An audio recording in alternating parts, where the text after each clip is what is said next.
आनंद स्वरूप है।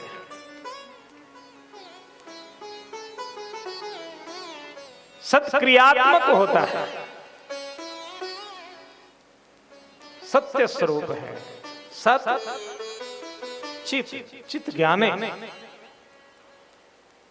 और आनंद स्वरूप है, जिसकी अनुभूति हम हृदय से करते हैं। सत क्रियात्मक होता है, जो हमें क्रिया के द्वारा हम संपादित करते हैं। चित्त ज्ञान के द्वारा जिसका हम चिंतन करते हैं, और आनंद जिसकी हम हृदय से अनुभूति करते हैं। आनंद मस्तिष्क जन्य नहीं है, आनंद तो हृदय जन्य है, हृदय से उसकी अनुभूति की जा सकती है। तो भगवान सत्य स्वरूप है, चैतन्य स्वरूप है और आनंद स्वरूप है। सच्चिदानंद रूपाय करते क्या है? विश्वोत्पत्ति आदि हेतवे, जो इस चराचर जगत के हेतु हैं। उत्पत्ति पालन विनाश, जो सृजन करने वाले हैं, पालन करने वाले हैं और संहार करने वाले हैं। पहले सृजन करते हैं, प्रकट करते हैं। विश्वोत्पत्ति आदि हेतवे, जो विश्व की उत्पत्ति पालन विनाश के हेतु है, जिसको हम गॉड भी कहते हैं। जीओडी गॉड, गॉड मीन्स भगवान, जो जनरेट करता है, प्रकट करता है, बनाता है। उसको हम जिस भी परंपरा से माने, सर्वम खल्विदम ब्रह्म, हम सगुण साकार रूप में माने तो भी, निर्गुण निराकार के रूप में उसकी अनुभूति करें तो भी, जो बनने वाला भी वही है, बनाने वाला भी वही है, और जो चराचर जगत बना हुआ दृश्यमान जगत है वो भी वही है, उसके सिवा कुछ नहीं है।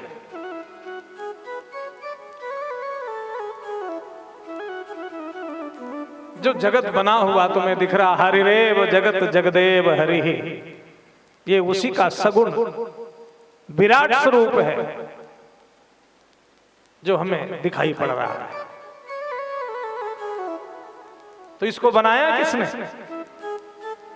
क्योंकि भगवान अनादि है, उसके पहले कोई था नहीं। तो उसने बनाया कैसे? उसको बनाने के लिए कोई भंडारी आए और बनाने के लिए कहो कि भाई भंडारा बनाओ, तो भंडारा तभी बनाएगा जब उसको सामग्री आप दोगे कि भाई हलवा बनाना है तो सूजी चाहिए, घी चाहिए, चीनी चाहिए, मेवा चाहिए, और सामग्री ना हो और कह दो बनाओ। तो जब भगवान के सिवा कुछ था ही नहीं, तो संसार बनाया कैसे? तो फिर क्या हुआ? बोले पंचभूतों में परमात्मा ही विभक्त हुआ, और उन पंचभूतों के द्वारा ही संसार का सृजन किया। तो बनाया किसने? भगवान ने। बना कौन? भगवान ही बने। तो बनाने वाला भी वही है, और जो बना हुआ दिख रहा है वो भी वही है, उसके सिवा कुछ नहीं है। हमारे में क्या है? शरीर में क्षिति जल पावक गगन समीरा, क्षिति जल पावक गगन समीरा, क्षिति जल पावक गगन समीरा, क्षिति जल पावक गगन समीरा, रचित यह अधम शरीरा, पंच रचित अधम शरीरा, पंच रचित अधम शरीरा, पंच रचित अधम शरीरा। तो क्या है? पृथ्वी के रूप में कौन बना? भगवान ही बने। जल के रूप में कौन बना? भगवान ही बने। अग्नि के रूप में कौन बना? भगवान ही बने। वायु के रूप में कौन बना? ऑक्सीजन कौन है? एक मिनट के लिए ऑक्सीजन न मिले तो हम जी सकते हैं क्या? तो वो भगवान ही बने। आकाश कौन है? तो आकाश तत्व भी भगवान ही है। तो जो पंच तत्वों के रूप में विभक्त हुए वो भी भगवान है, और जो विभक्त किया जिसने वो भी भगवान है, और जो संसार बना हुआ आपको दिख रहा है तो ये किसका रूप है? बोले विराट ब्रह्म का स्वरूप है। तो बनने वाला भी वही है और बनाने वाला भी वही है, और जो बना हुआ है वो भी वही है। तो बोले विश्वोत्पत्त्यादि हेतवे, जो विश्व के उत्पत्ति पालन विनाश करने वाले हैं। अच्छा भैया, हम सारी बात मान रहे हैं, लेकिन थोड़ा हमारा संबंध थोड़ा नजदीकी संबंध हो तो हमारा प्रेम हो। अच्छा, जिससे हमारा संबंध नहीं उससे प्रेम होता है क्या? हेडिंग पेपर में आप पढ़ लेते हो, मीडिया के द्वारा, प्रिंट मीडिया, इलेक्ट्रॉनिक मीडिया बताती कि ऐसी घटना घटी, तो क्या आपकी संवेदनाएं उससे जुड़ती हैं? आपको दुख होता है उससे? नहीं होता है। एक मिनट में कह देते हैं ऐसा होना, लेकिन दूसरे ही क्षण भूल जाते हैं। कहीं पर भी कोई घटना हो जाए उसमें दुख नहीं होता है। और अगर घर में आपके बेटा उसका जन्म हुआ हो, आपके बेटे का जन्म हुआ हो, फिर आपको सुख होगा कि दुख होगा? तब तो आपके पैर जमीन पर नहीं लगते, आनंद की सरिता उफान मारने लगती, आनंद का सागर हृदय में उमड़ने लगता है। क्यों भाई?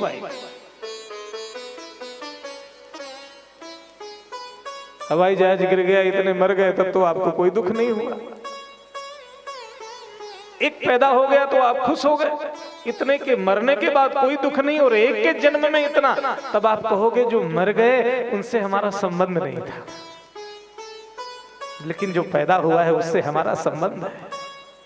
इसका अर्थ क्या है? इसका अर्थ यह है, एक जीव का बनाया हुआ संसार और एक भगवान का बनाया हुआ संसार। तो तुम्हारा प्रेम वहीं तक है जहां तक तुम्हारी अपनी दुनिया है, जहां तक तुम्हारा अपना संबंध है, और जहां से तुम्हारा संबंध नहीं है वो ही भगवान का संसार है।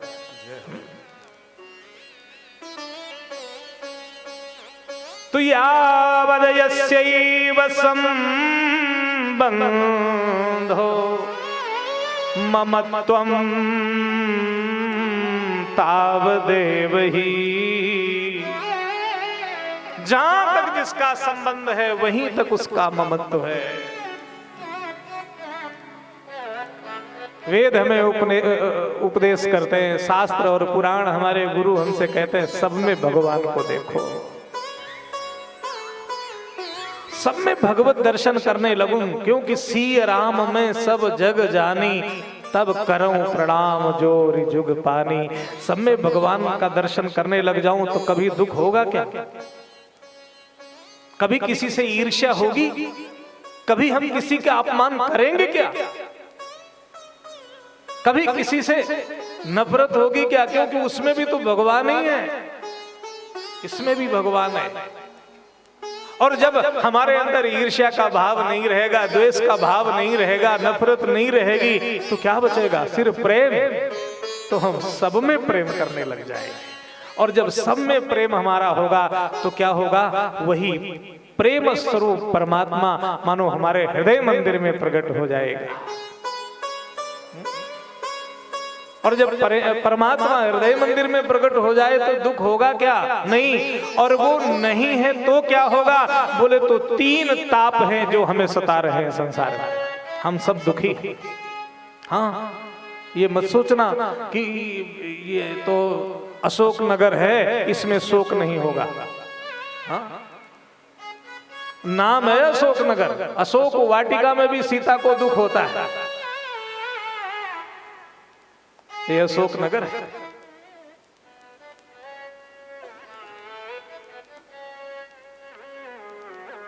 तो कितना भी बड़ा बंगला बन जाए, कितना भी कुछ हो जाए, अभी उसके पास जाओ और अकेले में उससे बात करो, भीड़ में तो नहीं, अकेले में आप मिलो उससे, जिसको तुम्हें लगता हो कि ये बड़ा समृद्ध आदमी है, इसको कोई दुख नहीं होगा, उससे जब उसके अंदर झांक करके देखोगे तो दुख ही दुख भरा होता है, पीड़ा से भरा व्यथित होता है। वो कितना बड़ा डॉक्टर हो, कितना बड़ा इंजीनियर हो, कितना बड़ा साइंटिस्ट हो, यही वैभव, यही भवन, यही गाड़ी, यही सुख नहीं देते हैं उसे। अभी मैंने पेपर में 4 दिन पहले पढ़ा कि इतना बड़ा उद्योगपति, इतना बड़ा व्यापारी, और रूम में फ्लैट में 5 दिन पहले सड़ता रहा, बदबू आती रही, और कोई देखने वाला नहीं था उसको।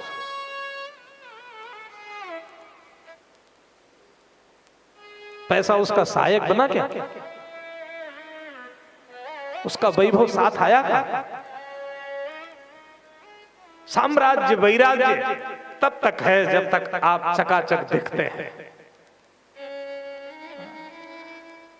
तो इसका मतलब क्या?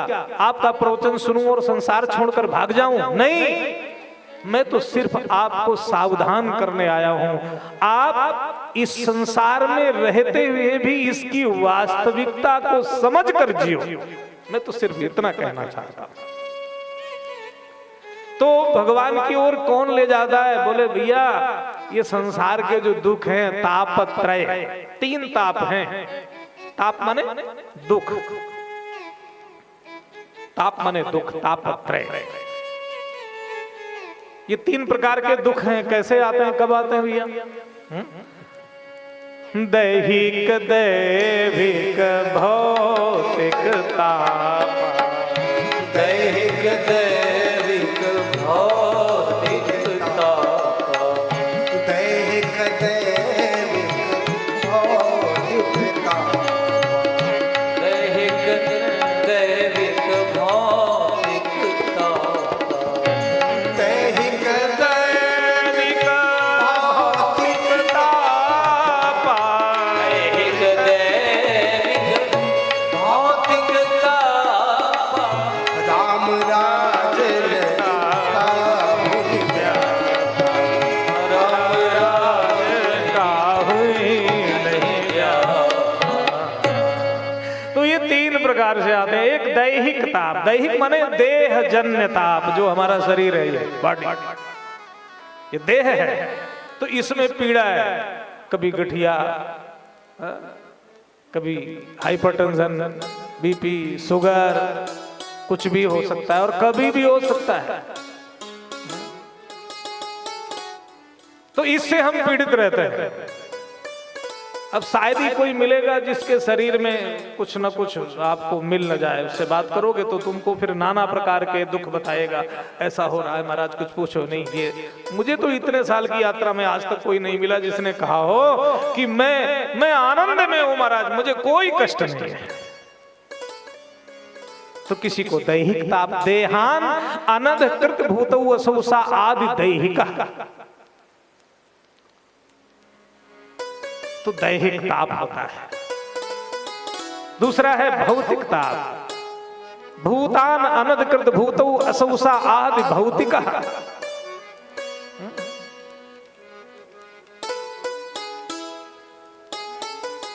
दैविक, जो देवान अनधिकृत भूतौ असौसा आदि दैविक। कभी आग लग गई, अनायास अतिवृष्टि हो गई, अनावृष्टि हो गई, किसी न किसी प्रकार से जो हम चाहते नहीं थे और फिर भी हुआ, और उससे हमें बड़ा नुकसान मिला और हमें बड़ा कष्ट हुआ। तो ये जो भौतिक ताप, दैविक ताप, दैहिक ताप, तो भगवान क्या करते हैं? बोले संसार में इन तापों का कोई भी समन नहीं कर सकता है। कोई रोग हो जाए और डॉक्टर के पास जाओ, चाहे आयुर्वेदिक के पास जाओ, चाहे होम्योपैथ वाले के पास जाओ, चाहे एलोपैथ वाले के पास, एलोपैथ वाला तो ऐसी दवाएं देगा कि एक रोग आपका थोड़ा ठीक होगा तो उसी दवा का रिएक्शन ऐसा हो जाएगा कि दूसरा पैदा हो जाएगा। फिर जाओ कि थोड़ी परेशानी हो रही, तो कोई बात नहीं, अब उसकी दवा करेंगे। अब चक्कर लगाते रहो आप डॉक्टरों के। अभी एक ठीक हुआ तो दूसरा हुआ, तो उसके लिए वो ठीक होगा तो तीसरा हो जाएगा। आपका बढ़िया संबंध डॉक्टर से बना ही रहेगा। हाँ,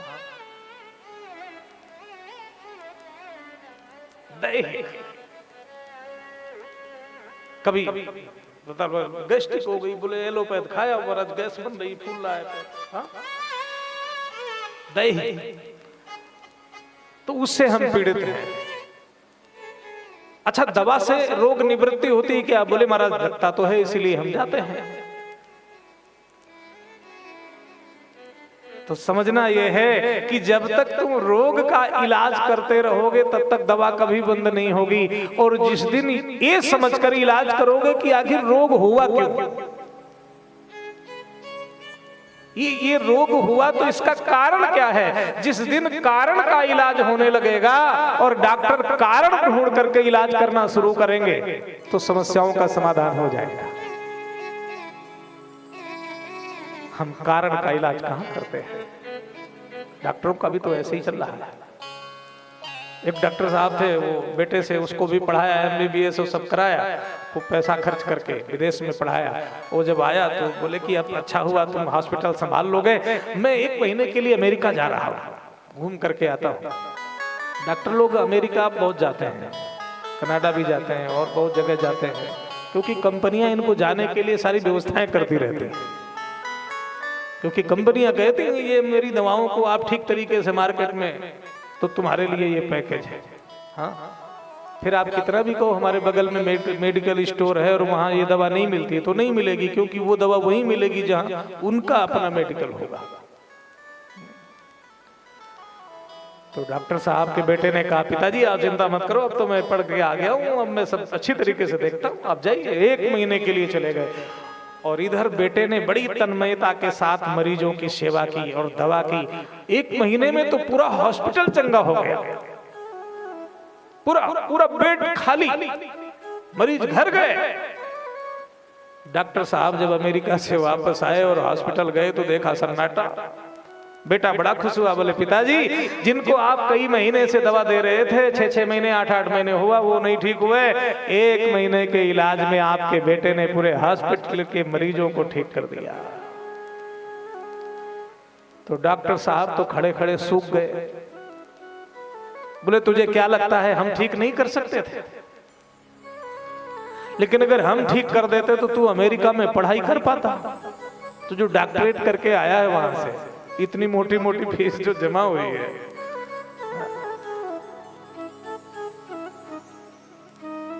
इसका मतलब ये नहीं कि डॉक्टर चाहते नहीं है कि ठीक हो मरीज, कोशिश करते हैं। हाँ, लेकिन उनकी कोशिश ठीक हो वैसी ही दिखाई पड़ती है कभी कभी। ये अपवाद है, क्षमा करना अगर कोई डॉक्टर बैठे हो। उनकी कोशिश वैसी ही रहती है कि एक बार जंगल में सभी पशुओं ने सोचा कि अब की बार मुखिया बदल दिया जाए। बोले जब देखो तब से वो शेर ही राजा, जंगल का राजा शेर, जंगल का राजा शेर। अब ये शेर हमारी बात नहीं मानता, अब हम इस बार इसको प्रधान नहीं बनाएंगे, मुखिया बदल देंगे। तो सभी ने कहा फिर किसको बनाएंगे? अब कोई तो प्रत्याशी खड़ा हो ना सामने। अब शेर जो भी मन बनाए कि हम टिकट ले लेते हैं, लेकिन अब शेर को सामने देख करके सब सरेंडर। सब लोग मिल करके गए बंदर के पास कि तुम्हें शेर से तो कोई डर है नहीं? बोले हमें कोई डर नहीं। बोले तो प्रधान बन जाओ, हम चुनाव में तुमको निर्विरोध प्रधान बना देते हैं। बंदर ने कहा ठीक है बन जाते हैं। बड़ा खुश हुआ, उछल कूद करने लगा, सब ने मिल करके बंदर को मुखिया बना दिया। बंदर बड़ा खुश हुआ। अब हारा हुआ प्रत्याशी शेर क्रोध में बैठा ही था। उसने बकरी के बच्चे को देखा और बोले अब तो इसी का शिकार करेंगे। बकरी बेचारी दौड़ी दौड़ी बंदर के पास आई कि राजा साहब दया करो, क्या हुआ? मेरे बेटे की रक्षा करो। बंदर ने कहा अच्छा चिंता मत करो, मैं कुछ करता हूं। फिर क्या, शेर आगे बढ़ रहा था, बकरी कांप रही है, उसका बच्चा डरा सहमा खड़ा है और जो नए राजा साहब हैं वो उस डाली से उस डाली पर, उस डाली से उस डाली पर कूद रहे हैं। तो बकरी ने कहा आप ऐसे ही उछल कूद करेंगे या रक्षा करेंगे? बोले तुम्हें क्या लगता है हम मेहनत नहीं कर रहे हैं? हमारे परिश्रम में कोई कमी हो तो बताओ, और हमारे पुरुषार्थ में कमी नहीं है, तो इसके बाद भी अगर शेर खा जाता है तो हम क्या कर सकते हैं? तो करते हैं, ऐसा नहीं कि लोग नेता या डॉक्टर ऐसा नहीं वो ठीक नहीं करना चाहते, करते हैं, पुरुषार्थ में उनके कोई कमी नहीं है। हाँ। लेकिन फिर भी तो हमारा संबंध देखिए ना, तापत्रय विनाशाय, एक दैहिक ताप है जो भगवान की ओर प्रेरित करता है। जब कहीं से भी जवाब हो जाए तो आदमी फिर भगवान के दरबार में आता है, हे ठाकुर जी अब कृपा करो। और जब तक बड़े बड़े हॉस्पिटल में डॉक्टरों के आश्रित रहता है तब तक कहीं नहीं जाता है।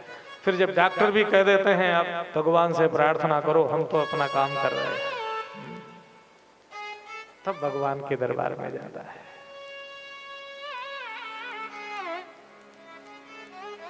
जब तक द्रौपदी को भरोसा रहता है कि जिसके संसार में एक पति होता है उसका तो कोई बाल भी बांका नहीं कर पाता है, मेरे तो 5 पति हैं, तब तक भगवान नहीं आए।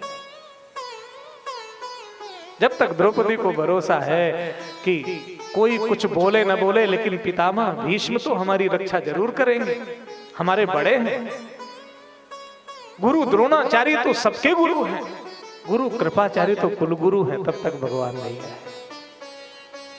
और जब दुशासन ने ताकत लगाई, हाथों का भी बल समाप्त हुआ, हाथ से छूट गया उसका आंचल, दोनों हाथ मुक्त हो गए और ऐसे हाथ जोड़ करके कहती है, हे गोविंद दुख हरो द्वारिका नाथ शरण में तेरी। तो दौड़े चले आए। बस वही पुकार चाहिए। जब तक वो त्वरा नहीं होगी, वो प्रेम और वो तुम्हारी निष्ठा नहीं होगी, तब तक वो आने वाले नहीं हैं। यहाँ मंदिर बने भी बहुत वर्ष हो गया, जाने वाले भी वही है, आरती भी करने वाले वही हैं, दुकान भी वही है, सामग्री भी वही है, लेकिन फिर भी हमारे ठाकुर जी हमें दर्शन नहीं देते, मिलते नहीं। क्यों? क्योंकि वो भाव नहीं है, वो प्रेम नहीं है। सारे जहां के मालिक, जय हो। सारे जहां के मालिक, तेरा ही आसरा है। सारे जहां के मालिक, तेरा ही आसरा है। राजी है हम उसी में, राजी है हम उसी जिसमें तेरी रजा है। राजी है हम उसी जिसमें तेरी रजा है। सारे जहां के मालिक। हे हरि।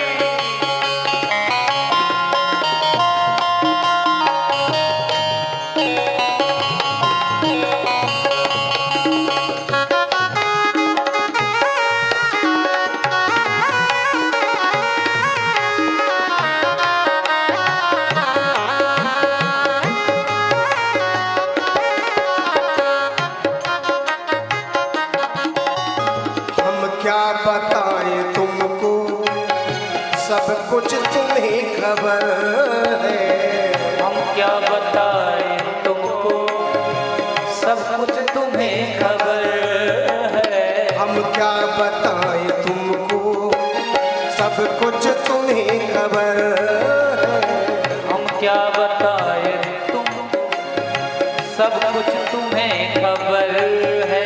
हर हाल में हमारी तेरी तरफ नजर है। हर हाल में हमारी तेरी तरफ नजर है।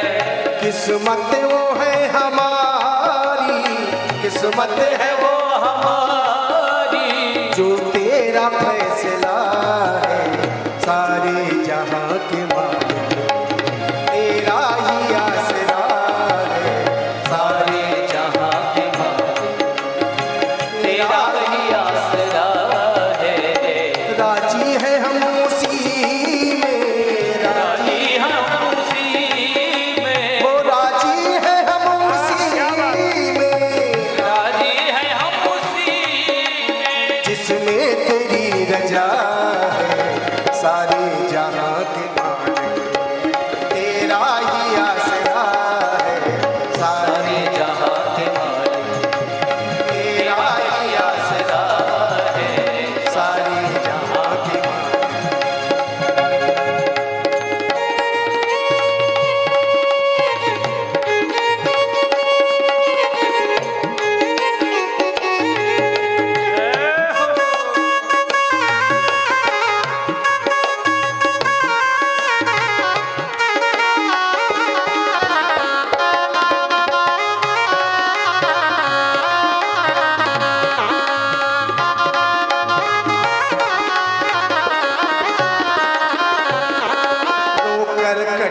या हंस कर कटती है जिंदगानी, रोकर कटे या हंस कर कटती है जिंदगानी, रोकर कटे या हंस कर कटती है जिंदगानी, रोकर कटे या हंस कर कटती है जिंदगानी। तू गम दे या खुशी दे सब तेरी मेहरबानी, तू गम दे या खुशी दे सब तेरी मेहरबानी, तेरी खुशी समझ कर, तेरी खुशी समझ कर, ओ तेरी खुशी समझ कर, तेरी खुशी समझ कर सब गम भुला दिया है, जी है हम उसी जिसमें तेरी रजा है, राजी है हम उसी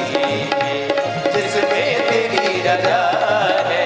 सारे जहां के मालिक, सारे जहां के मालिक, तेरा ही आसरा है, राजी है हम उसी जिसमें तेरी रजा है, राजी है हम उसी जिसमें तेरी रजा है, राजी है हम उसी जिसमें तेरी रजा है। राजी है हम उसी।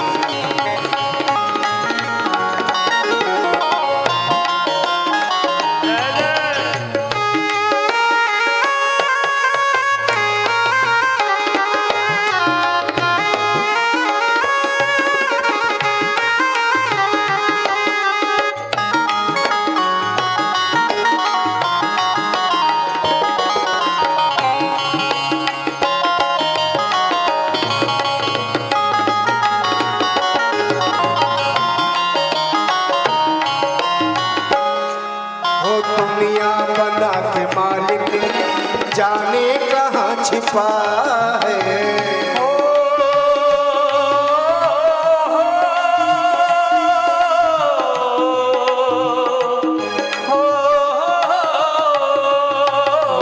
दुनिया बना के मालिक जाने कहाँ छिपा है, आता नहीं नजर तो बस एक यही गिला है, आता नजर नहीं वो बस एक यही गिला है, भेजा है इस जहां में, भेजा है जहां में, भेजा है इस जहां में जो तेरा शुक्रिया है, सारे जहां के मालिक तेरा ही आसरा है, सारे जहां के मालिक तेरा ही आसरा है, राजी है हम उसी में, राजी है हम उसी में, ओ राजी है हम उसी में, राजी है हम उसी में, जिसमें तेरी रजा है, राजी है हम के मालिक तेरा ही आसरा है, सारे जहां के मालिक, वो सारे जहां के मालिक, सारे जहां के मालिक। तापत्रय विनाशाय श्री कृष्णाय वयं नमः।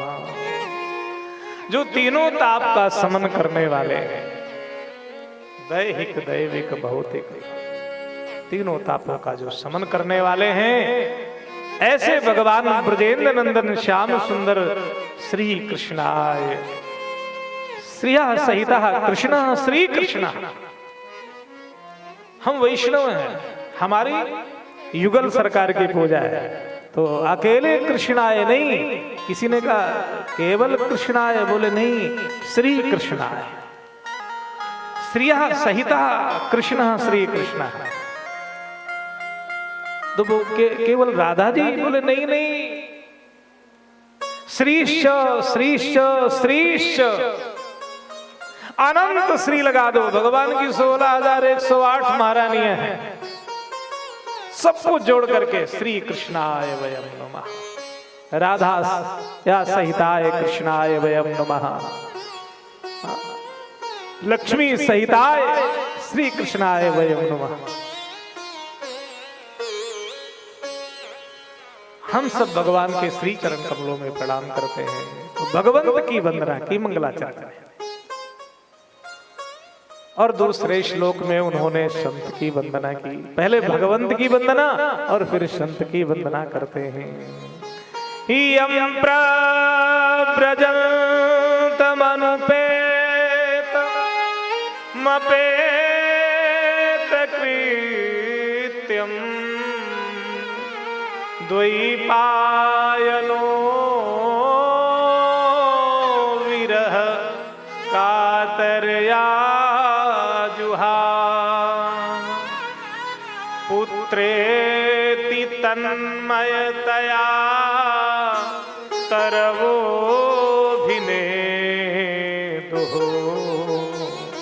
तं सर्वभूतहृदयं मुनिमानतोऽस्मि। भगवान मंगलाचरण भगवान व्यास जी लिख रहे हैं, यम प्रव्रजंत मनुपेत मपेत कृत्य। भगवान सुखदेव की वंदना की है, सुखदेव का मंगलाचरण। और ऐसे भगवान सुखदेव का मंगलाचरण किया कि जो अभी अभी प्रकट हुए हैं, यम जो प्रव्रज्या योग है जिनमें, अनुपेतम, अभी यज्ञोपवीत आदि संस्कार भी नहीं हुए। कहते हैं कि एक बार कैलाश पर नारद जी आए और अच्छा, नारद जी जब कैलाश पर आते हैं तो भगवान शिव और पार्वती को प्रणाम करते हैं। लेकिन जब पार्वती अकेले नारद जी को मिलती हैं तो पार्वती नारद जी को प्रणाम करती हैं। यहां भगवान शिव जगत गुरु हैं, उनके इष्ट है, प्रणाम करते हैं। लेकिन पार्वती के गुरु नारद जी हैं, इसलिए जब पार्वती जी नारद जी से मिलती हैं तो उन्हें प्रणाम करती हैं। और आज संतों के द्वारा कुछ जब प्रेरणा करनी होती तो ऐसी घटनाएं घटती हैं। नारद जी महाराज से ऐसे ही संवाद होने लगा कि आजकल परस्पर लोगों में प्रेम नहीं है, लोग एक दूसरे को धोखा ही दे रहे हैं।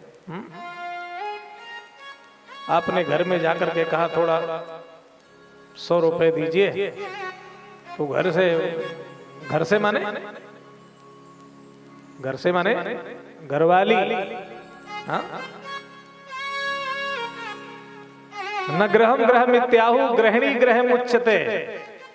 तो जो घरवाली है, हमने कहा 100 रुपए देना, उसने कहा क्या बात करते हो, यहाँ जहर खाने को पैसा नहीं है। सीधा आप 100 की बात कर रहे हो, यहाँ तो जहर खाने को। हाँ? वो तो जय जयकार हो मोदी की। हाँ, जब उन्होंने रात 8 बजे घोषणा कर दी कि 500 और 1000 के नोट, तो जिनके पास जहर खाने को नहीं था उन्होंने मरा बंडल निकाल के लिए और कहा ये हमारे वाले भी बैंक में जमा करा दो। तो नारद जी का भाव था कि परस्पर धोखा ही दे रहे हैं लोग, सच्चा प्रेम होता नहीं है। तो पार्वती ने कहा संसार में कुछ भी हो, लेकिन गुरुदेव मेरे पति भगवान शिव तो हमसे बहुत प्रेम करते हैं। कहा क्या बताए, आजकल सब जगह ऐसा ही चलता है। आप ही बताओ कि जो भगवान शिव मुंडों की माला पहने हैं, कभी तुम्हें बताया है ये मुंड किसके हैं? तब पार्वती को लगा हाँ ये बात तो कभी नहीं बताई। तो हो गया ना, फिर कैसा सच्चा प्रेम है। माताओं के लिए इतनी बात तो माने बहुत बड़ी बात होती है। सोच लेना चाहिए क्या फर्क पड़ता है, मुंडों की माला है चाहे वो रुद्राक्ष की हो, मुंडों की हो, क्या फर्क पड़ता है। लेकिन नहीं, किसकी ये क्यों नहीं बताया, कुछ तो गड़बड़ है। और भगवान शिव से पूछा है तो भगवान शिव समझ गए कि नारद जी का अनुग्रह हुआ है। तो भगवान शिव ने कहा देवी हमारा तुम्हारे प्रति इतना अनुराग है, इतना प्रेम है कि जितने जन्म हुए तुम्हारे, मैं तुम्हें भूल नहीं पाया। तुम्हारा वियोग जन्य ताप मुझे सताता था, तो प्रत्येक अवतार, प्रत्येक जन्म के जो तुम्हारे सिर हैं उनको मैंने संकलित किया है, उसके मुंडों की माला मैंने पहन रखी है।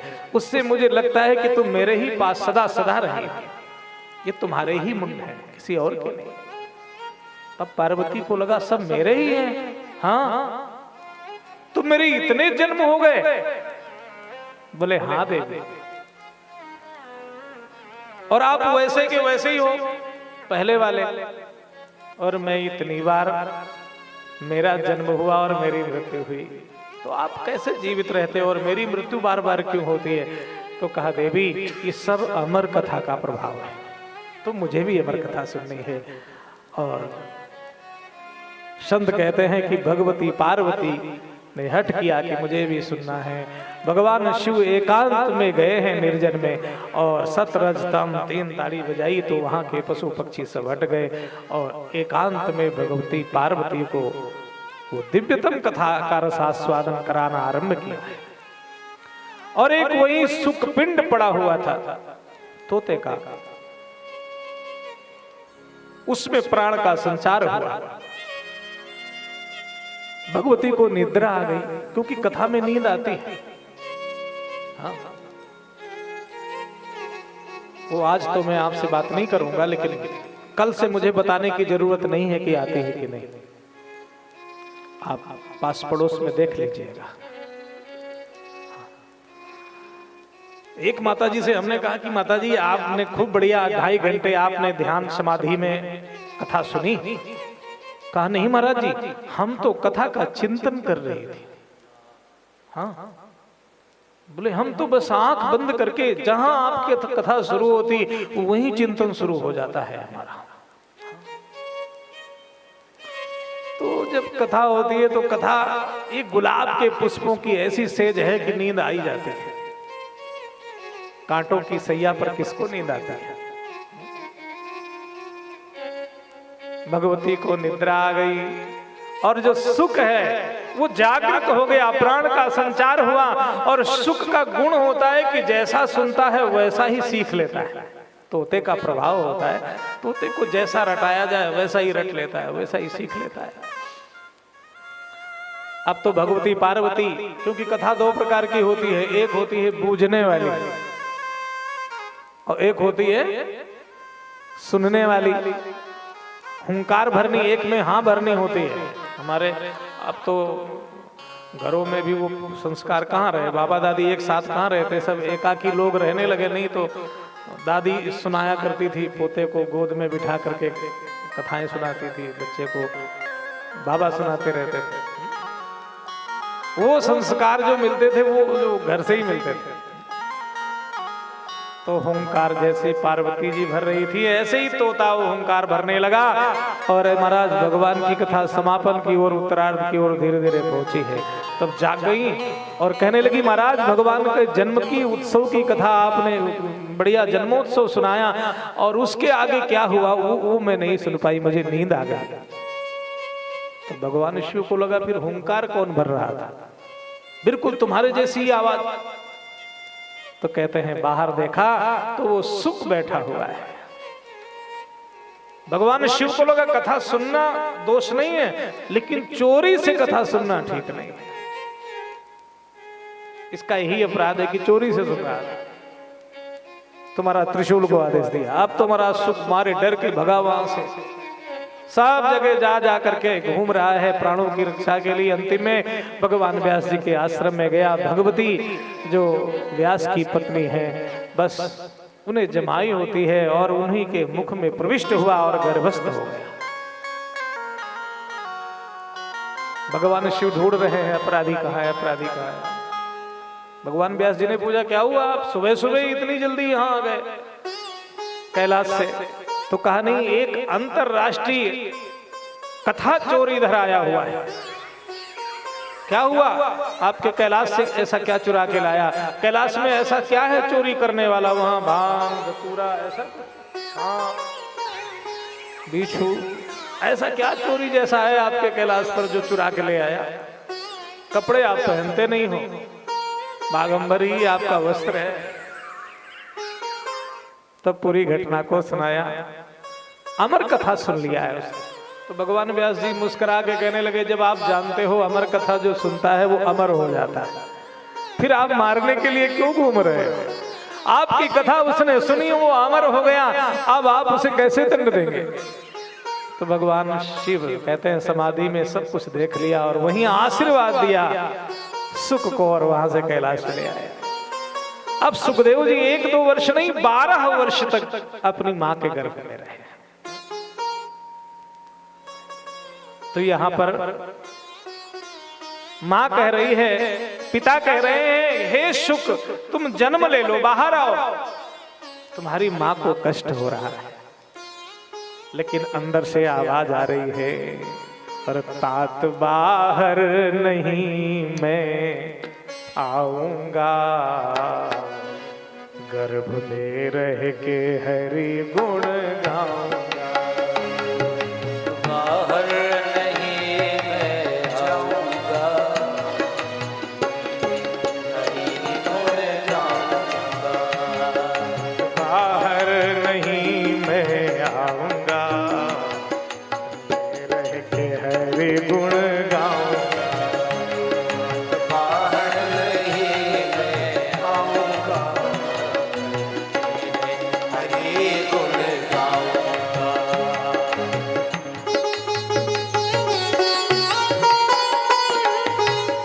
जय हो।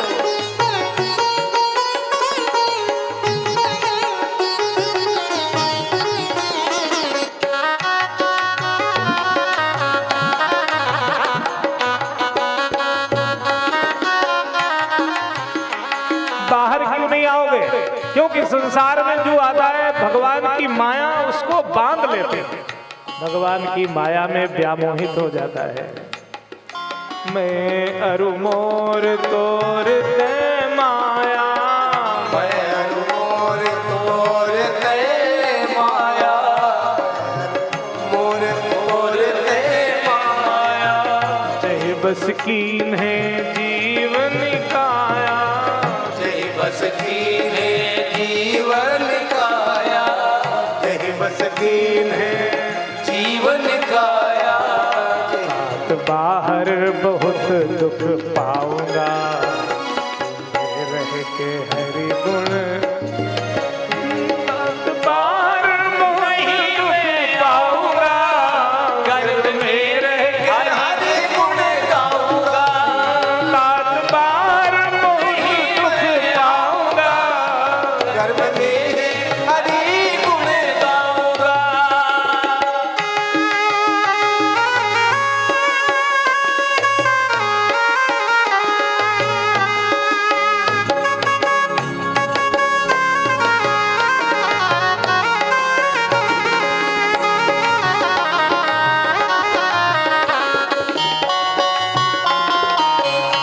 हरि बोल।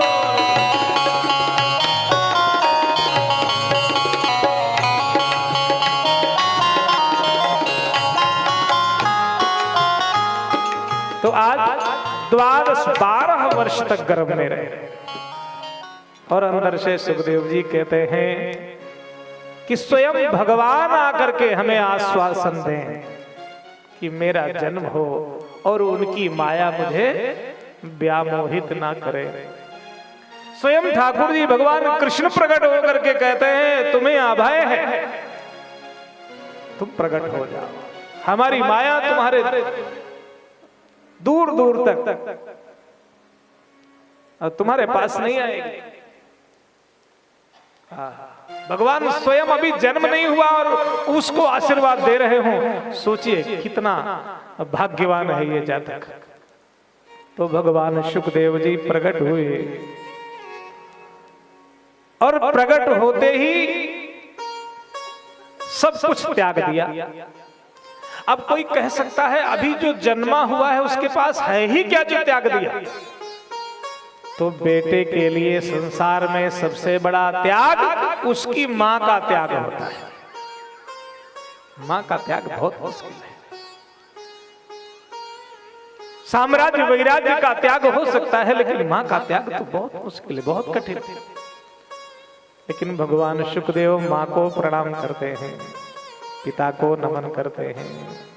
और यहाँ अभी नाल छेदन नहीं हुआ है, वैसे ही नाल लटका हुआ है, उसको उठा के और कंधे पर डाला, मानो जनेऊ पहन लिया, ऐसा उनका अनुभव है। और जंगल की ओर जा रहे हैं।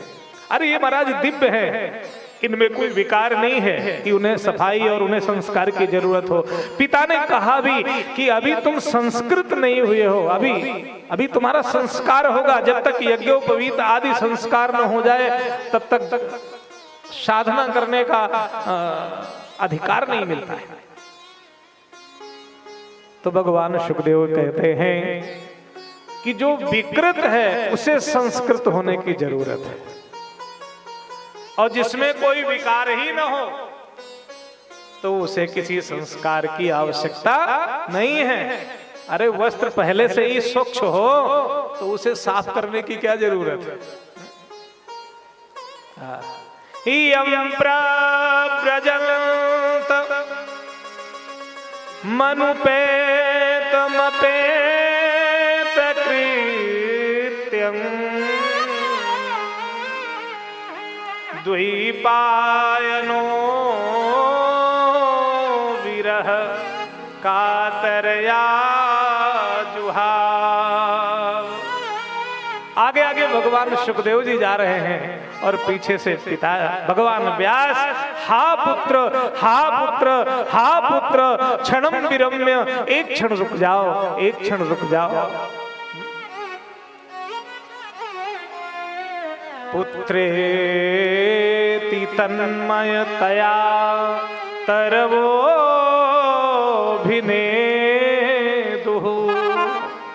और वहां कोई उत्तर नहीं होता है, क्योंकि वो सुनते ही नहीं है। अवधूत है, जा रहे हैं, उनको कोई भी माया में आसक्ति नहीं है, संबंधों में आसक्ति नहीं है, जा रहे हैं। तो तरवः अभिनेदु उत्तरम ददु, तो वृक्षों ने उत्तर दिया। वृक्षों ने कहा, अरे व्यास जी, अरे महाराज जी, तुम्हारा एक पुत्र तुम्हें छोड़ करके जा रहा है और तुम इतने विह्वल हो रहे हो, और हमारे तो वर्ष में अनंत पुत्रों का मैं जन्म देता हूं और सब हमें छोड़कर चले जाते हैं। वो पुत्र वृक्ष के फल तो संसार के लिए हो जाते हैं, मैं जितने भी अपने पुत्रों को जन्म देता हूं सब संसार के लिए, और हम ना भी देना चाहें तो संसार वाले डंडा मार के ले लेते हैं, ईटा फेंक के ले लेते हैं। तरवः अभिनेदुः उत्तरम ददु, तो वृक्षों ने ऐसे उत्तर दिया। तो कह रहे हैं, पुत्रेति तन्मयतया तरवोभिनेदुः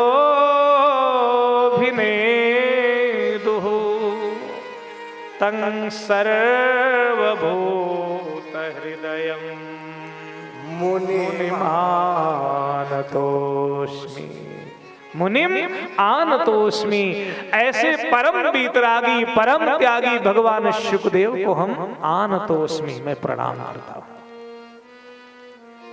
याद रखो, जब किसी गुरु के पास जाओ तो पहले नमन करो, प्रणाम करो, आनतोस्मि।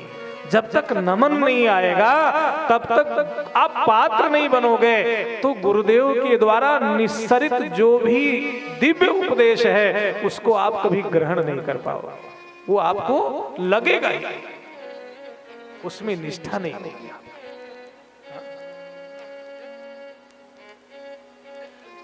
प्यास न हो तो जल में निष्ठा कहां होती है। फ्री में कोई स्टेशन पर पानी पिला रहा है, फ्री, कोई शुल्क नहीं, तो कोई पीता है क्या? पूछता है कहां से लाए हो, क्योंकि प्यास नहीं, कुएं का है, हैंडपाइप से लाए, आरओ लगा है, या वैसे ही प्लांट से लेके आ रहे हो, कहीं तालाब वालाब से तो नहीं भर के ले आए हो, क्योंकि प्यास नहीं है, इसलिए सारे प्रश्न हैं। किसी ने, वो लड़का पानी बेच रहा था तो किसी ने कहा कितने का है पैकेट, पाउच पानी का? तो लड़का मुस्कुराया और आगे बढ़ गया। तो दूसरा आदमी देख रहा था, वो लड़के के पास गया, बोले एक बात बताओ, उस सेठ ने तुमसे पानी का भाव पूछा और तुमने मुस्कुरा करके और आगे बढ़ गए, तुमने कोई उत्तर नहीं दिया। तो उसने कहा साहब धंधे का टाइम है, मैं धंधा करूं या इनके साथ में बैठ करके अपना समय नष्ट करूं, बकवास करूं? क्योंकि इन्हें प्यास नहीं है। क्योंकि जिसे प्यास होती है तो सबसे पहले पहुंचता है और पानी पीता है, फिर पूछता है कितना देना है। जो बहुत भाव की बात करता है इसका अर्थ है उसको प्यास नहीं है। प्यास का मतलब पात्रता नहीं है, और जिसमें पात्रता होती है पूछता नहीं, वो बैठ जाता है। फिर तो पात्रता के आधार पर सब कुछ मिल ही जाता है। मुनि मानतोस्मि, ऐसे इस भगवान सुखदेव को नमन कर रहे हैं, प्रणाम कर रहे हैं। नैमिषे सूतमासीनं मभिवाद्य महामतिं कथामृत रसास्वाद कुशलो सौनको ब्रवीत। ऐसे नैमिष में सूत आदि, सूतम आसीनम, तो सूत जी विराजमान हैं। 88,000 महात्मा अभिवाद्य महामतिम सूतम अभिवाद्य, ऐसे महामती महाबुद्धिमान सूत जी को प्रणाम किया। किसने? अब आप जरा ध्यान देना, किसने प्रणाम किया यहाँ? अभी सूत जी बड़ी कम अवस्था वाले हैं और बड़ी बड़ी अवस्था वाले, जो बड़ी बड़ी जटाओं वाले महात्मा हैं, जिनकी महाराज भ्रू जमीन का स्पर्श कर रही है, श्रोण जमीन का स्पर्श कर रही, इतनी बड़ी बड़ी अवस्था वाले महात्मा अभिवाद्यम, प्रणाम किया है। और इसके बाद क्या कह रहे हैं महाराज सौनक जी? अकः श्रवणे दक्षा, महाराज जो उन ऋषियों के जो प्रमुख हैं सौनक जी, वो कह रहे हैं सूत जी से प्रणाम किया। सबसे पहले क्या किया? प्रणाम। अभिवाद्यम महामतिम कथामृत रसास्वाद कुशलः, जो कथामृत के बड़े रसिक हैं, कथा सुनने में बड़े कुशल हैं, ऐसे सौनक जी महाराज प्रणाम करके कहते हैं, हे ऋषि श्रेष्ठ, हे अज्ञान ध्वांत विध्वंस कोटि सूर्य समप्रभ, अज्ञान के अंधकार को समाप्त करने वाले, करोड़ों करोड़ों सूर्य के समान प्रभा प्रतिभा संपन्न हे सूत जी महाराज, सूताख्याहि कथा सारम, मुझे कथा का सार तत्व सुनाओ। ऐसी कथा सुनाओ जो मम कर्ण रसायनम, मेरे कानों को अच्छी लगे, मेरे कानों में मनो रसायन प्रविष्ट हो जाए। कैसा रसायन? कैसी कथा सुनना चाहते हैं?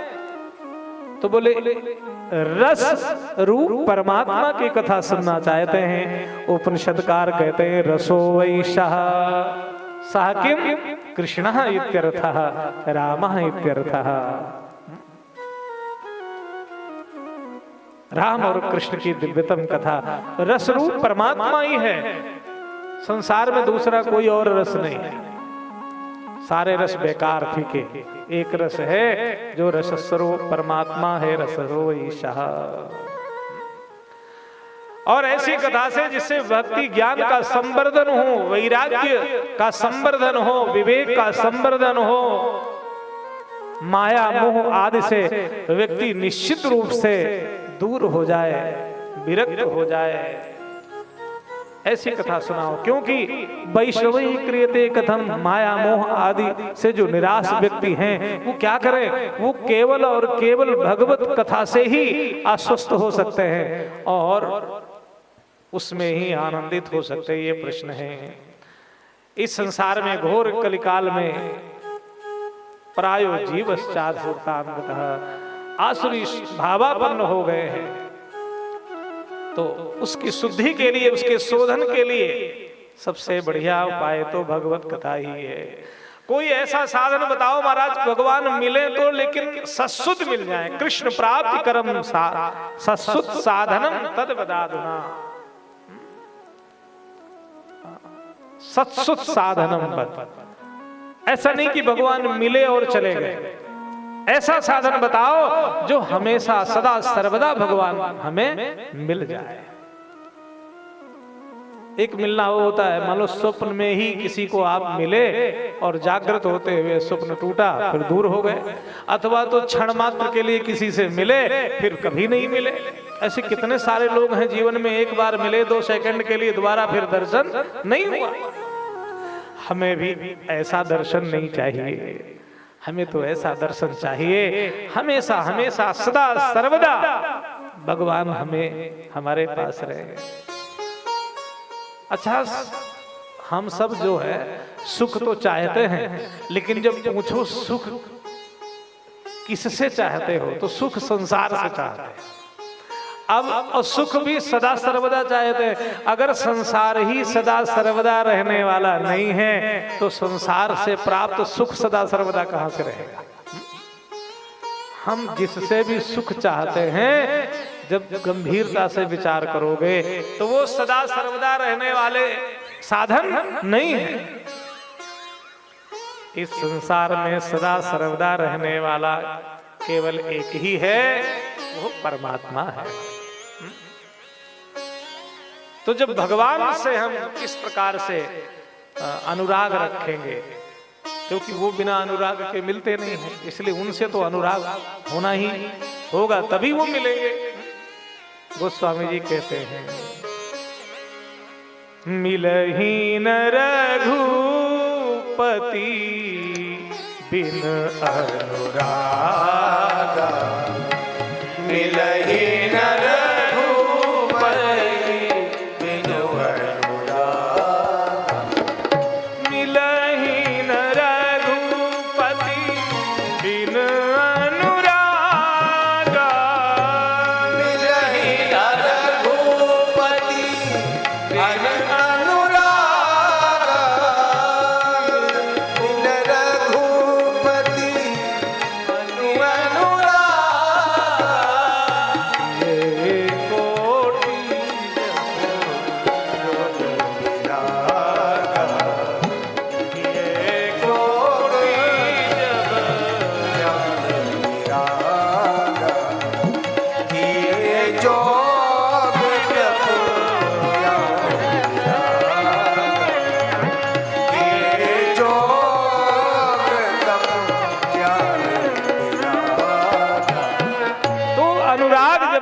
तभी, क्योंकि राग संसार में बांधता है।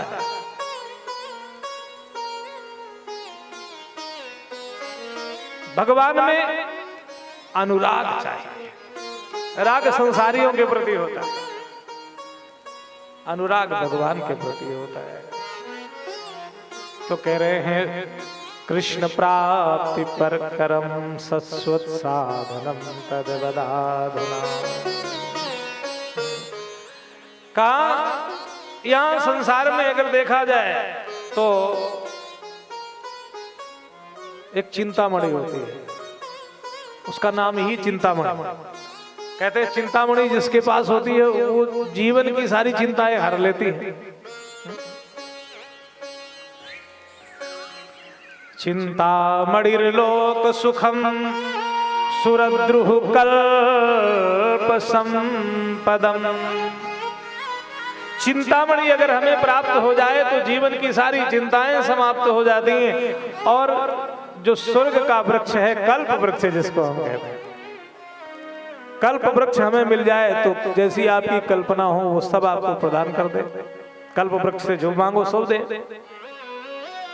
लेकिन चिंतामणि और कल्प वृक्ष दोनों से आप प्रार्थना करो कि आप हमें भगवान से मिला दो, तो न चिंतामणि में सामर्थ्य है और न कल्प वृक्ष में सामर्थ्य है कि वो भगवान को प्रदान कर दे। चिंतामणि और कल्प वृक्ष संसार दे सकते हैं, जगत को दे सकते हैं, लेकिन जगतपति को नहीं दे सकते। चिंतामणिर्लोक सुखम सुरद्रुः कल्प संपदम लेकिन प्रयच्छति गुरु प्रीतो वैकुंठम योगी दुर्लभम। गुरु यदि प्रीता स्यात्, गुरु यदि प्रसन्न हो जाए तो निश्चित रूप से योगी दुर्लभम, जो योग दुर्लभ है, बड़े बड़े अमलात्मा महात्मा योगींद्र मुनींद्र यतीन्द्र जो बड़ी बड़ी साधना करने के बाद भी जिसको प्राप्त नहीं कर पाते हैं, ऐसे योगी दुर्लभ भगवान जो वैकुंठनाथ हैं, जो अकारण करुणा बरुड़ाले हैं, कर्तुम अकर्तुम अन्यथा कर्तुम समर्थ हैं, जो प्राणाधार हैं, जो ऐसे लक्ष्मीपति को ला करके सदगुरु आपकी गोद में बिठा दे। कैसे? यदि गुरु प्रीता स्यात्, यदि गुरु प्रसन्न हो जाए।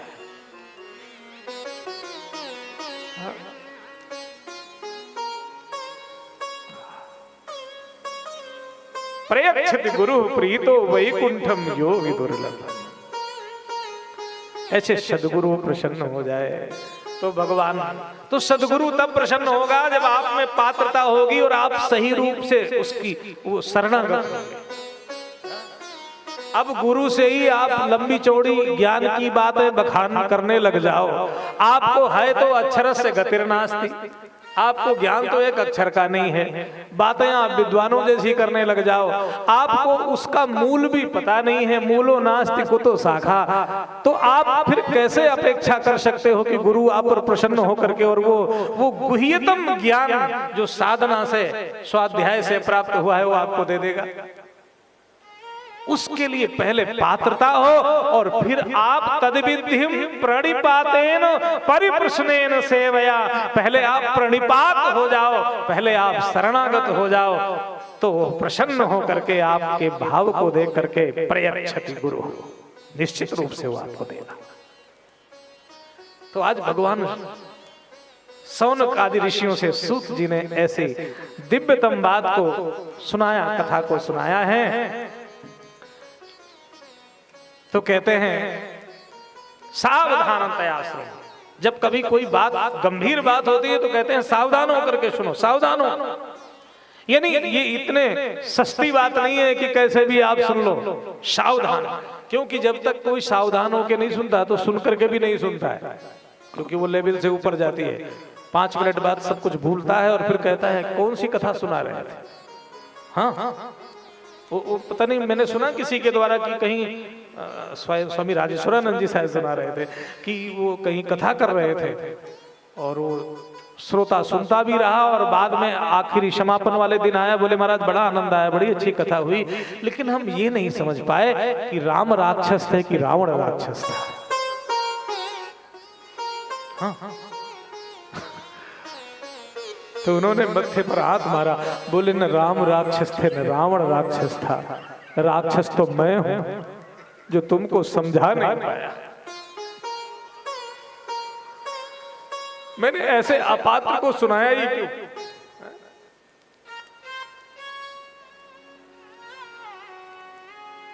सावधानतया श्रृणु, इसलिए कह रहे हैं ये कोई अरे गहरे नत्थू खैरे लल्लू जगधर की कथा नहीं है, किसी गडरिया का गीत नहीं है जो कान में उंगली डालकर गा लिया जाए। ये तो महाराज ऋषियों का ऐसा दिव्य भगवत कृपा का तत्व है, ज्ञान है, और जो साधना करके उन्हें प्राप्त है। तो जब आप सेवा करोगे, आपसे प्रसन्न हो जाए, तब आप पर अनुग्रह करें तो सब कुछ वो आपको दे दे।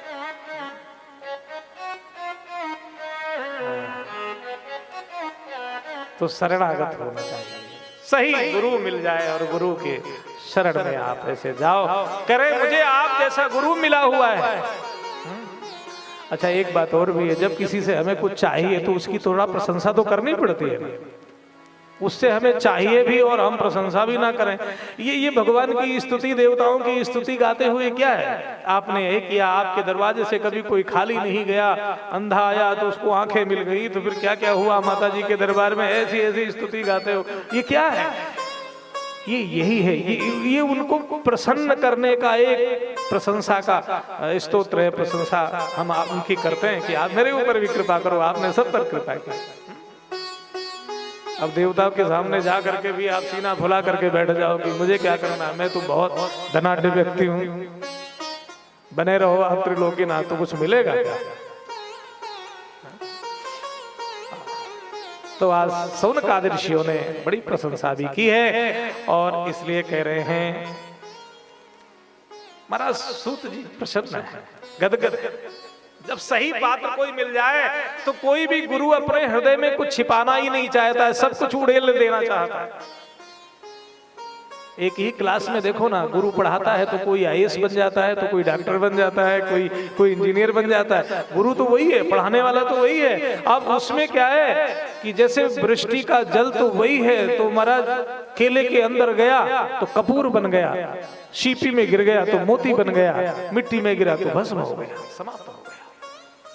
तो वो गुरु का दिया हुआ जो दिव्यतम ज्ञान है जब सही जगह जाता है तो वो मोती भी बनता है, कपूर भी बनता है और नष्ट भी होता है।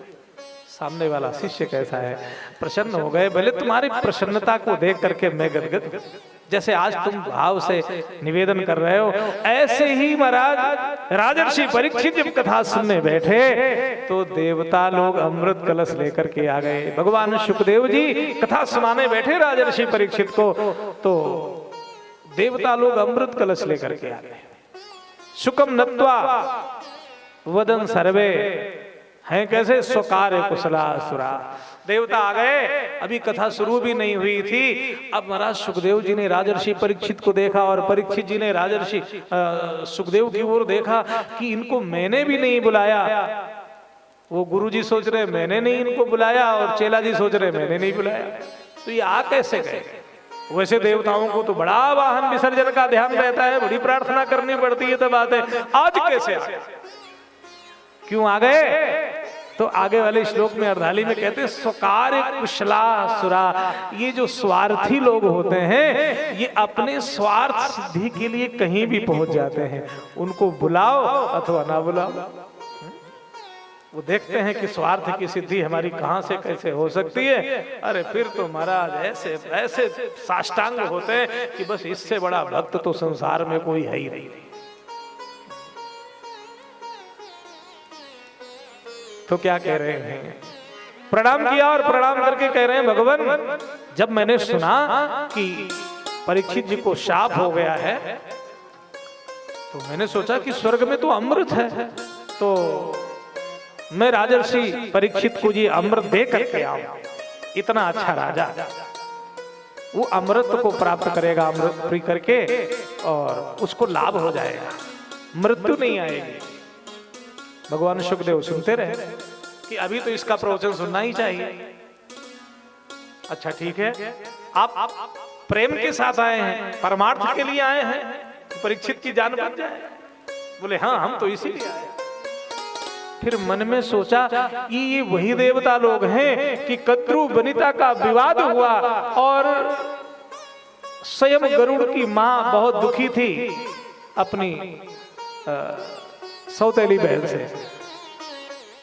तो उनकी जो उनके बेटे थे सर्प, वो तो महाराज गरुड़ को भी, क्योंकि उनकी मां दासी बन गई तो गरुड़ भी दास हो गए।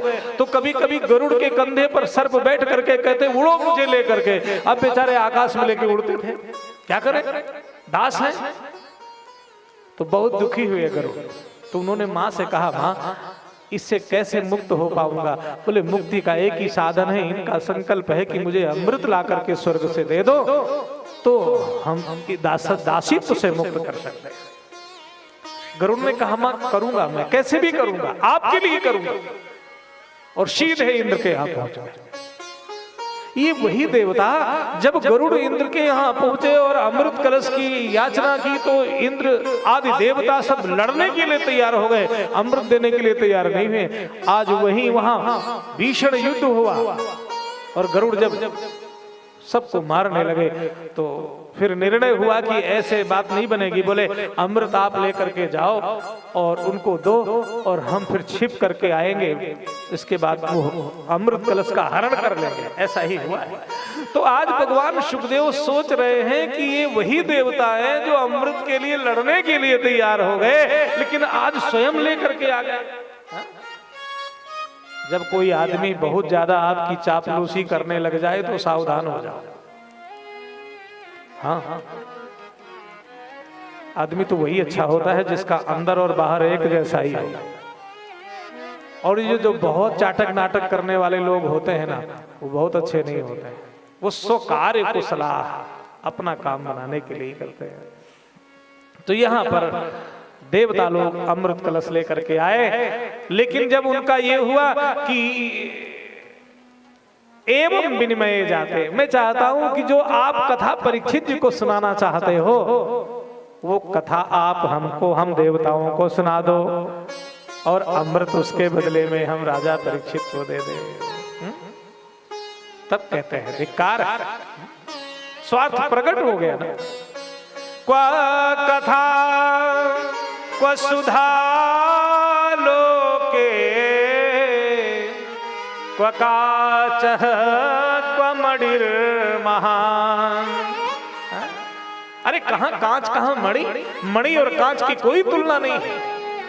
कई बार कांच दिखती तो मणि जैसी है, लेकिन 10 रुपए वाली चीज 10 लाख की कैसे हो सकती है?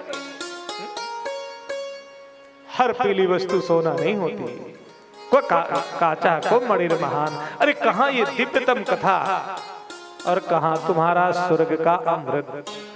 अच्छा, स्वर्ग का अमृत क्या करता है? स्वर्ग का जो अमृत है वो अमृत प्रदान कर देता है, बड़ा लंबी उम्र दे देता है, दीर्घ जीवी बनाता है। और कथा रूपी अमृत क्या करता है? दिव्य जीवी बनाता है। एक दीर्घ जीवी बना देता है और एक दिव्य जीवी बनाता है। लेकिन समझना यहाँ पर यह है कि क्या वो लंबी उम्र अच्छी है कि है तो आप 100 वर्ष के, लेकिन हिला डुला नहीं जा रहा है, बिस्तर पर ही मलमूत्र का त्याग हो रहा है, पराधीन है, मच्छर भी काट रहे हैं, खटमल भी काट रहे हैं, लेकिन हम हाथ से उनको भगा भी नहीं सकते, हाथों में सामर्थ्य नहीं, पड़े पड़े ही मलमूत्र का त्याग हो। तो ऐसी लंबी उम्र क्या श्रेयस्कर है? चाहिए नहीं। हम जितना भी रहें संसार में, जितना भी जीवन हो वो स्वस्थ और अच्छा श्रेष्ठ जीवन। स्वर्ग का अमृत पुण्यों का क्षय करता है, पुण्यापह। और जो कथा रूपी अमृत है ये पुण्यों का संवर्धन करता है। तव कथामृतम तप्त जीवनम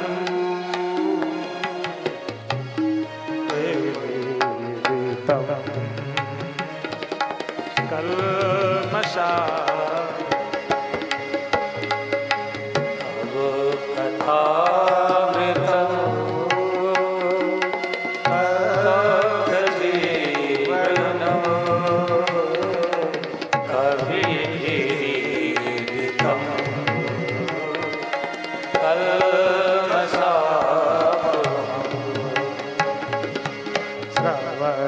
मंगलम श्रीमदाततम तो विगणन्ति भूरिदा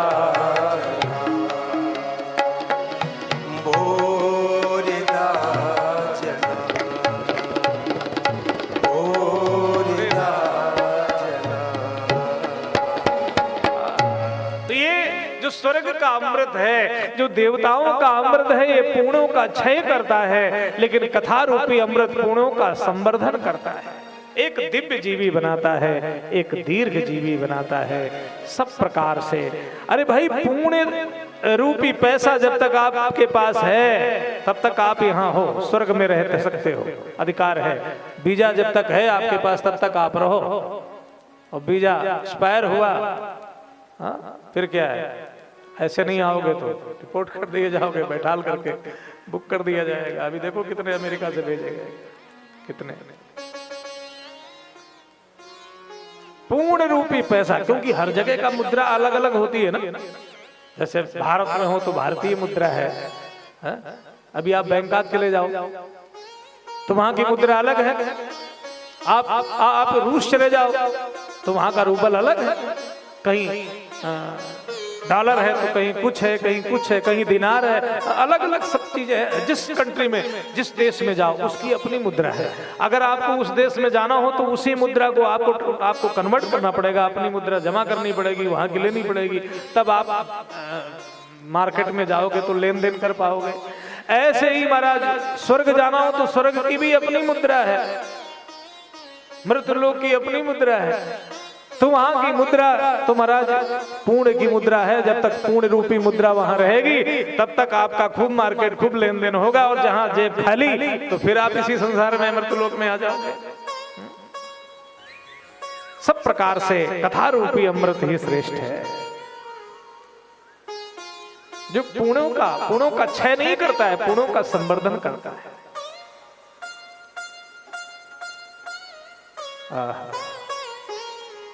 कहते हैं महाराज अभक्तांश विज्ञाय ना ददौषा कथामृतम। उनको सही पात्र नहीं देखा, सही पात्र नहीं है, इसलिए कथामृत नहीं दिया, डांट करके भगा दिया। देवता लोग आए ब्रह्मा के पास और कहने लगे, देखो ना, आप मेरे पिता हो, सृजन करता हो, हम देवता हैं, हम श्रेष्ठ हैं हर तरीके से मनुष्यों में, लेकिन श्रीमद् भागवत की कथा हमको सुनने को नहीं मिली और मुझे डांट कर भगा दिया गया। सारी श्रेष्ठ वस्तु पर तो वैसे हमारा ही अधिकार होता है। तो ब्रह्मा ने कहा कोई बात नहीं, 7 दिन की ही तो बात है, थोड़ा रुक जाओ, देखो इसका परिणाम क्या है। और 7 दिन तक राजर्षि परीक्षित ने कथा सुनी। और राजर्षि परीक्षित जब महाराज दिव्य विमान प्रकट हुआ और उस पर बैठ करके श्री साकेत को पधारे तो पूरा धाताप विस्मित है। ब्रह्मा जी को भी विस्मय हो गया और उन्होंने बड़ी मोटी हेडिंग में लिख दिया। वहां तुरंत कहते तराजू बांध दिया, सत्य लोके तुलाम बद्वा तोले साधनान्य जो, सारे साधनों को यम नियम संयम प्राणायाम प्रत्याहार धारणा ध्यान समाधि सभी एक पक्ष में एक तराजू में रख दिया और दूसरी तरफ श्रीमद् भागवत के महत्व को रखा है।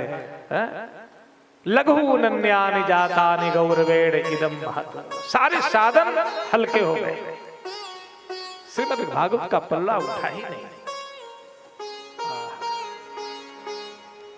तो कह रहे हैं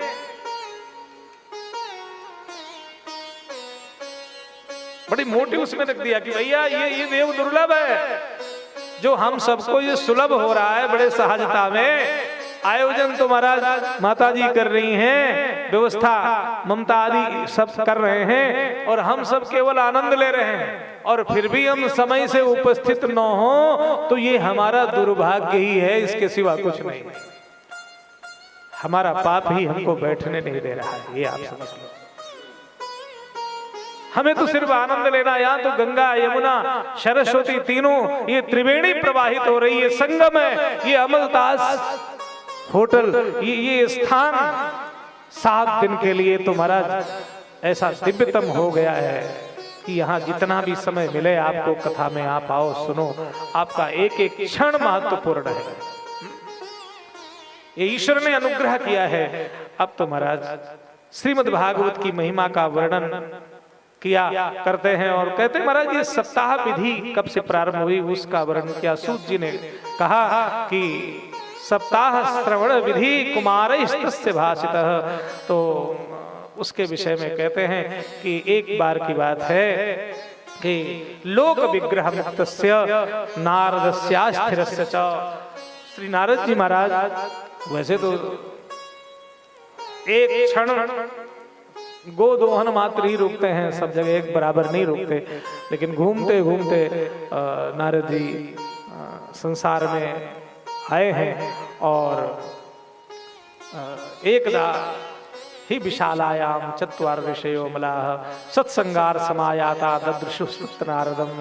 सनकादिकों का दर्शन विशालापुरी में किया बद्रीनाथ जी में। और जो सनक सनंदन सनातन सनत कुमार है वो नारद जी के बड़े भैया हैं। बड़े भैया को देखकर प्रणाम किया। लेकिन आज जो छोटे भैया नारद जी हैं उनका मन थोड़ा दुखी है, उदास है, खिन्न मन है। तो बड़े भाई ने देखा छोटे भाई को तो पूछा, भाई क्या परेशानी है, आज तो कुछ दुखी से लग रहे हो। और साधु को दुखी नहीं होना चाहिए, साधु अगर चिंताग्रसित है तो साधु कैसा। तो यहाँ पर दोनों का संवाद हुआ है और आनंद के साथ उसके आगे की चर्चा, क्योंकि सवा सात हो गए, हम कुछ ही समय दे पाए और इसके आगे की चर्चा हम कल के सत्र में करेंगे। लेकिन कल कोई भी संशोधन समय का नहीं है। सुबह 8 बजे से 8:30 के बीच पूजन का कार्यक्रम प्रारंभ होगा और इसके बाद मूल पारायण पाठ शुरू होगा, जो अयोध्या से पधारे हमारे आचार्य श्री चंद्र प्रकाश जी पांडे के द्वारा संपन्न हो रहा है। और ठीक 3 बजे से, 3 का मतलब 2:59, ये आपको याद रखना है। जैसे कोई सामग्री आप खरीदते हो ना तो लिखा होता है 12 रुपए 99 पैसे, तो आपकी दृष्टि 99 पर नहीं जाती है, आपकी दृष्टि 12 रुपए पर जाती है। ऐसे ही 2:59, ऐसा जब आप याद रखोगे तो सही समय पर आप आ जाओगे। और आप आ जाएंगे तो हम सब साथ बैठ करके 3 बजे से 7 बजे के मध्य में जितना भी समय हो सकेगा कथा का आनंद लेंगे। क्योंकि कथा से नहीं, कथा तो मूल पाठ से ही पूरी होने वाली है। फिर भी जितना समय है हम खूब परिश्रम से आनंद के साथ सुनेंगे भी और सुनाएंगे भी। तो आइए, यहाँ सनकादिकों की मुलाकात नारद जी से हुई, बस ये स्मरण रखना है। 2 बार भगवान का मंगलमय नाम लें, फिर आरती का दर्शन करेंगे और भाव के साथ हरिस्मरण आप करें। हरि गुण गाय के जीवन बना ले पगला, हरि गुण गाय के जीवन बना ले पगला, जीवन बना ले पगला, जीवन बना ले पगला, ये जीवन बना ले पगला, जीवन बना ले पगला।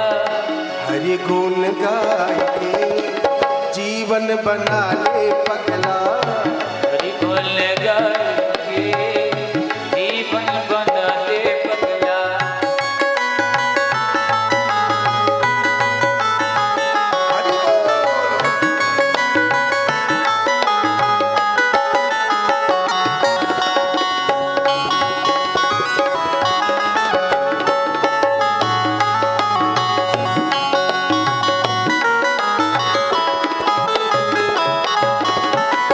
हरि के भजन न कैला, हरि के भजन ना कैला, हरि के भजन न कैला, हरि के भजन न कैला। घर के ना घाट के भैला, घर के ना घाट भैला, घर के ना घाट के भैला, घर के ना घाट के भैला। दहिया के पाके नर्तन बना ले पगला,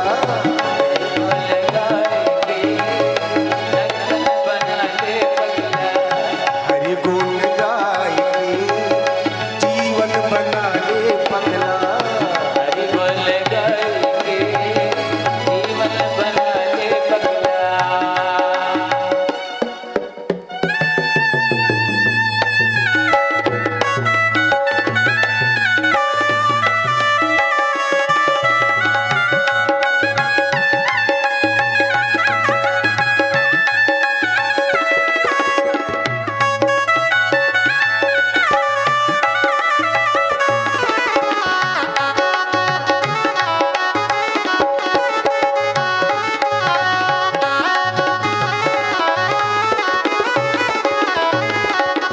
गावेले दास गायत्री, गावेले दास गायत्री, गावेले दास गायत्री, गावेले गायत्री, माहुर हो गईली मिश्री, माहुर हो गईले मिश्री, माहुर हो गईली मिश्री, अयाजमाई के जीवन बना ले पगला, अयाजमाई के जीवन बना ले पगला, हरि गुण गाय के जीवन बना ले पगला, हरि गुण गा के जीवन बना ले पगला, जीवन बना ले पगला, जीवन बना ले पगला, ये जीवन बना ले पगला, जीवन बना ले पगला, हरि गुण गाय के जीवन बना ले पगला, हरि गुण गा के जीवन बना ले पगला, हरि गुण गाय के जीवन बना ले पगला, ये जीवन बना ले पगला, ये जीवन बना ले पगला। भगवान कृष्ण भगवान की जय हो। श्रीमद्भागवत महापुराण की जय हो। आप सभी लोग अपने अपने स्थान पर खड़े हो जाएं। भगवान नारायण की मंगलमय आरती।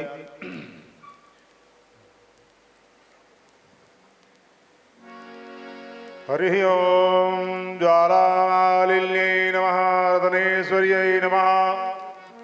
हरि ओम माइदग्वं हविः प्रजननं मे असुदसवीरग्वं सर्वगणग्वं स्वस्यै आत्मसनि प्रजासनि पशुसनि लोकसन्यभयसनि अग्निः प्रजां बहुलां मे करोधन्नं वयोरेदो अस्मासु दत्तनीराजनं समर्पयामि।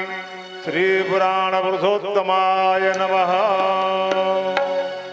श्री भागवत श्री भागवत